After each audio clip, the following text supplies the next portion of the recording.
Hi hello friends, welcome to our channel Soumya Anil's kitchen. ఈరోజు మనం egg omelette onion curry ఎలా తయారు చేసుకోవాలో చూద్దాం.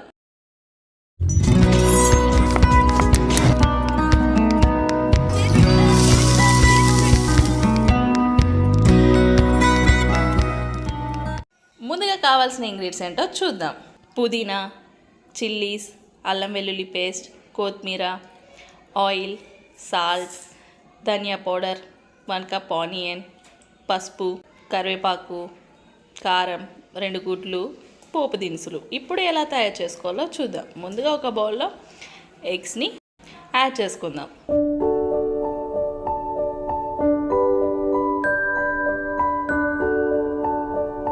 అవి మంచిగా బీట్ చేయాలి. ఇప్పుడు అందులో కొంచెం మసాలా, కొంచెం కారం, కొంచెం సాల్ట్ అన్నీ యాడ్ చేసుకొని మంచిగా బీట్ చేసుకోవాలి. ఇప్పుడు ఆనియన్, కరివేపాకును యాడ్ చేసుకొని మంచిగా బీట్ చేసుకొని ఇప్పుడు స్టవ్ పై పెనం పెట్టి ఆయిల్ని హీట్ చేసుకుందాం. ఇప్పుడు మనం బీట్ చేసిన ఎగ్ బ్యాటర్ని ఇందులో యాడ్ చేద్దాం. అవి 2 సైడ్స్ కాలేటట్టు చూసుకోవాలి. ఎగ్గుని ఎప్పుడు ఒకే రకంగా కాకుండా ఒకసారి ఇలా ట్రై చేయండి. ట్రై చేసి ఎలా వచ్చిందో కామెంట్ బాక్స్లో కామెంట్ అయితే చేయండి. మంచిగా ప్రెస్ చేసుకుంటూ కాలనివ్వాలి.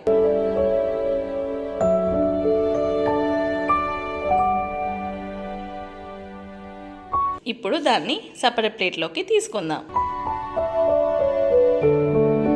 ఇప్పుడు స్టవ్ పై కడాయి పెట్టుకొని ఆయిల్ని హీట్ చేసుకుందాం. అందులో పోపు దినుసుల్ని యాడ్ చేసుకుందాం. అలానే చిల్లీస్ కూడా యాడ్ చేద్దాం. కరివేపాకును కూడా యాడ్ చేసుకొని మంచిగా ఫ్రై చేసుకోవాలి. పుదీనాని యాడ్ చేసుకుందాం. అవన్నీ మంచిగా ఫ్రై చేసుకోవాలి. ఇప్పుడు 1 కప్ ఆనియన్ని యాడ్ చేసి మంచిగా కలుపుకోవాలి.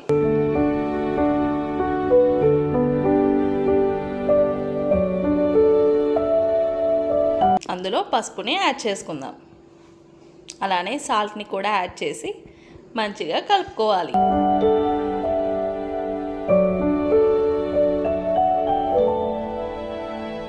ఇది 1 నిమిషం పాటు మగ్గించుకుందాం. ఇప్పుడు మన చేసుకున్న ఆమ్లెట్ని పీసెస్గా చేసుకోవాలి.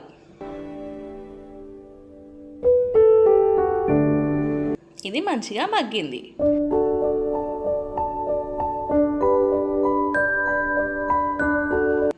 ఇందులో కారం,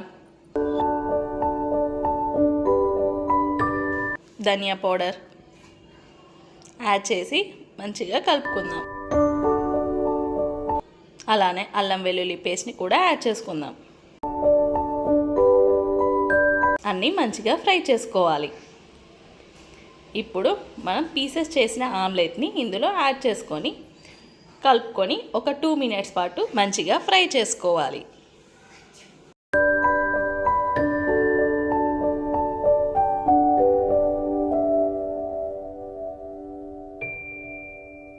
ఇప్పుడు ప్లేట్లో వాటర్ యాడ్ చేసి కుక్ చేసుకోవాలి ఒక 5 మినిట్స్ పాటు.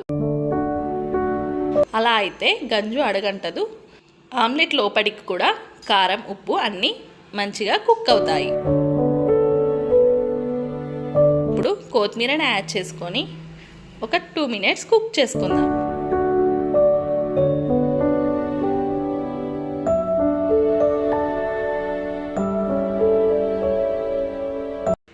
ఇది పర్ఫెక్ట్గా కుక్ అయింది. ఇప్పుడు మనం సర్వింగ్ బౌల్లోకి తీసుకొని సర్వ్ చేసుకుందాం. అంతే, మన ఎంతో టేస్టీ అయిన egg omelette onion curry ready. ఈ రెసిపీ మీ అందరికీ నచ్చింది అనుకుంటున్నాను. ఇలాంటి రెసిపీస్ కోసం మన ఛానల్ని షేర్, లైక్, సబ్స్క్రైబ్ చేయడం మర్చిపోకండి. మరొక కొత్త వంటకంతో మళ్ళీ కలుద్దాం. Thanks for watching.